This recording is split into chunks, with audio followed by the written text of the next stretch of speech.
Hey guys, our first guest today loves to bring people together to celebrate the great brewing heritage of our fair city. Jason Arnold of Vin Dissette is now joining me. Thanks for being here today. Thank you for having me. Can you tell us about the Centennial Beer Festival? Sure. Yeah, it started about 6 years ago. We had a slow weekend in January we wanted to fill.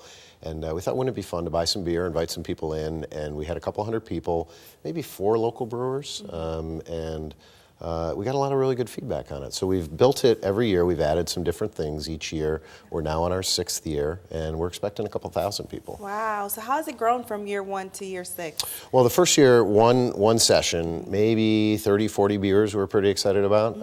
I think there were 3 or 4 local breweries, and that was about it.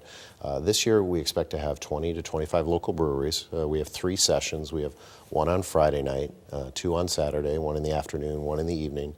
And then one thing we added after the first year was a gourmet dinner, pairing beer and our chef's food. So this year we're working with 4 hands. I know there's some beers are better with some foods than other beers are. How do you tell the difference between the beers and which ones to pair with food?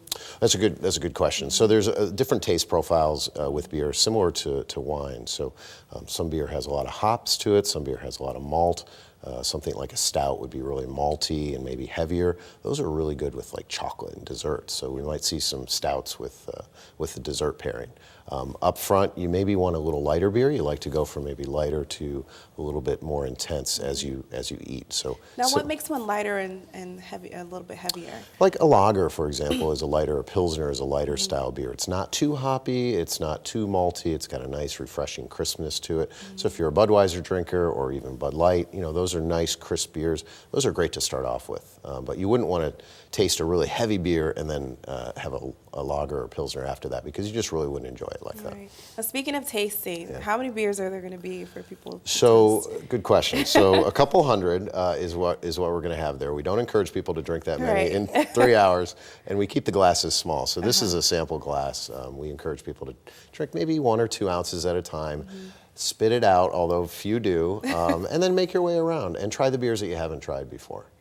Now, I know you told me a little bit about it, that it's a more intimate festival than some of the bigger festivals. How is it different from? Sure. There's a lot of festivals in town, and they're all fantastic, honestly. There are some festivals around the country that have literally 20,000 people, and the tickets sell out in half an hour. Our festival, we're excited if we get 2,000 people. We want the guests to interact with the brewmasters. They like to be there.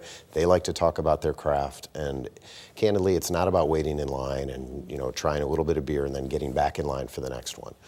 So we like to have it a smaller group, and it's an indoor festival, which gives us an opportunity not to worry about the weather as well. Right, and some of the feedback that you've gotten has been really great of the goers. What are they saying? Yeah, so you get everybody there, from first-time beer festival folks to people that have been to a lot of different beer festivals. So for the first-time folks, maybe they're not ready to try some of those heavy-duty beers, but they want to talk to people. What do you think I'm going to like? What makes this beer different than maybe this beer? And then they can kind of get started on the journey. From the brewmasters, they really like the opportunity because they see different people at this festival. We own some restaurants. We own 1111 Mississippi, which you mentioned. That place. Thank you. We own Vin Dissette, and then we own PW Pizza. So we market to not only our restaurant folks, but their friends as well. So you see a lot of different people that maybe aren't beer festival goers by nature, but I say, I'll give this a shot because I've been to one of their restaurants. It kind of brings a variety of different people together. We think so. Originally, I thought the first year would be 90% men, because you always think, well, the men are drinking the beer. I would say it's close to 50-50. Wow. Yeah. Can you tell us about the details of the event before we go? Absolutely. So the tickets are on sale. You can go to centennialbeerfestival.com and buy tickets. And it's a Thursday night beer dinner. It's a 5-course meal. That sells out first. That's with 4 hands. That's really exciting. And then Friday night and then Saturday afternoon. So Friday night 6 to 9, Saturday afternoon is 2 to 5, and then Saturday night at 6 to 9 we also have a VIP session. So tickets range anywhere from the mid-20s up to the beer dinner, which I believe is in the 60s. And it does sell out every year. The website is centennialbeerfestival.com. That's probably the easiest way to buy tickets. Well, thank you so much for being here. Thank you. Bringing some of this here for the crew. The Centennial Beer Festival is coming up February 20th through the 22nd at the Moonline Event Center. Get all the details and purchase your tickets on the website, centennialbeerfestival.com, or call the number on your screen, 314-241-4949. Don't go anywhere. After the break, we'll be back with Forest Park Forever.